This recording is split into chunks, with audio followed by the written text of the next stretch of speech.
Close your eyes. This is the week of the Ascension. Begin to breathe deeply and richly. Relax. Deep and rich with the breaths. And that relaxation unfolds with each breath, and every time you breathe out, you can feel all your heavy energy, any clogged up flows within you, all your tensions and stresses sinking down. Whatever's in there, whether it's in your head or your toes or anywhere in between, you just feel all that heaviness going down, down, down, down. And as it sinks at last into the ground, you send it on its way with your blessings, with your gratitude to the earth who accepts it all so willingly. But also, at the same time as all that heavy, backed up energy sinks down into the ground, you feel yourself getting lighter and lighter until you feel yourself so light that you actually begin to rise. And as you rise up out of your seat, out of your body, out of this house, up above this town, higher and higher and higher, until you find yourself in the clouds. Is this heaven? Is it? Hard to be sure. What is heaven?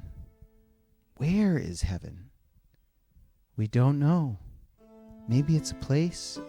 Maybe it's one thing. Maybe it's many things. But here, among the clouds, we are free to let our minds and spirits explore the questions and the possibilities, freed from constraints. As we wonder and as we wander, we see. We picture a holy man, surrounded by people who love him, wishing them all well as he rises up into the sky and then into the clouds. Perhaps we see the resurrected Jesus. Could it be anyone else? Has anyone else ever experienced this? Where do they go? Can you get to heaven by going up like that? Again, is this heaven right now where we sit on the clouds? We consider for a moment that old childhood image of heaven. Fluffy clouds and gold accents and little angels all around us. Harps. People we know. Can you see it? Do you see massive mega Jerusalems with the streets and all the buildings made of solid gold? Do you see those golden mansions, one for everyone, and all of eternity, a single long worship service? Is this the sort of reward that lies in store? Is this the conclusion of the story? Let the visions in your mind shift like falling sand to another scene. A peaceful sandbar just off a beachy shore, between tides. The sand clear, but gentle little waves lapping the edges of the oval pile. There are people on there with you, walking around. And you notice that here, you aren't stuck in time like we are the rest of the time. Everyone around you, similarly, both outside of time and the fulfillment of it all at once. No past, present, or future, just all of it. All the world happening. Nothing lost, nothing ended, everything present, always, nothing gone. Eternity. The sands all shift again, and it's twilight in summer, and you're up on a grassy hill, surrounded by people. It's everyone you've ever known, and this is the grand festival. the one with everyone in attendance. There's a band playing on a stage somewhere below. At least, there's a band scheduled to play. No one comes or goes, not really. No one carries their own interests because there are none to be found. The plot does not advance because the plot is something that happens somewhere else, some other plane. There is no plot here. This is the great coming together, the great return, at last, at the very end, just as the beginning. Can you see it? The sands shift again as we continue relaxing up on our cloud. Jesus talked about going up to heaven, said it like it was a place in a direction. But he talked much more about something he called the kingdom of heaven.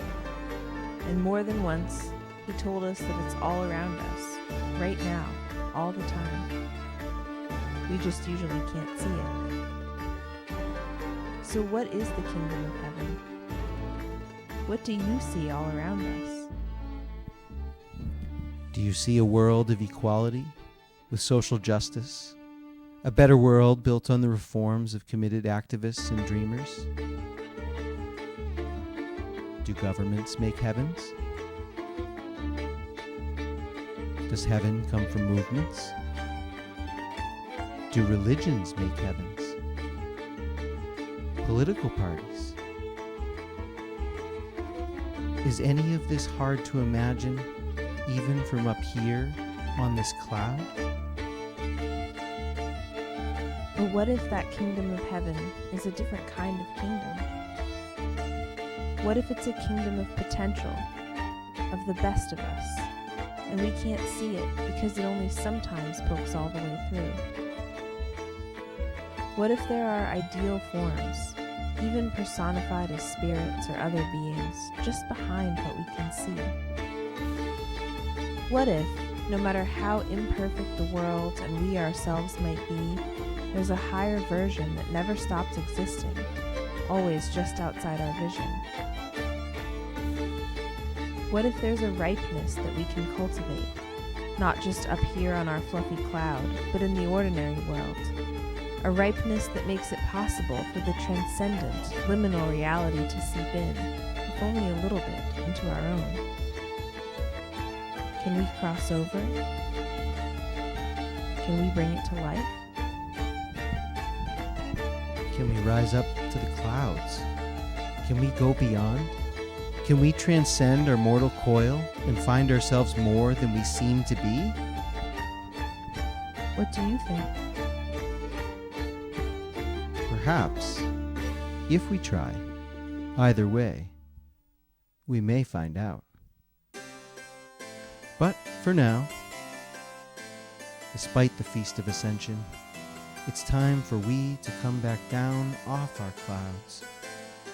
Back down we go through the sky, eventually cresting below the treetops, back down through the roof, back inside our own bodies. We have seen much, and we take a moment to be grateful for all that we've been given today. When we're ready, we open our eyes.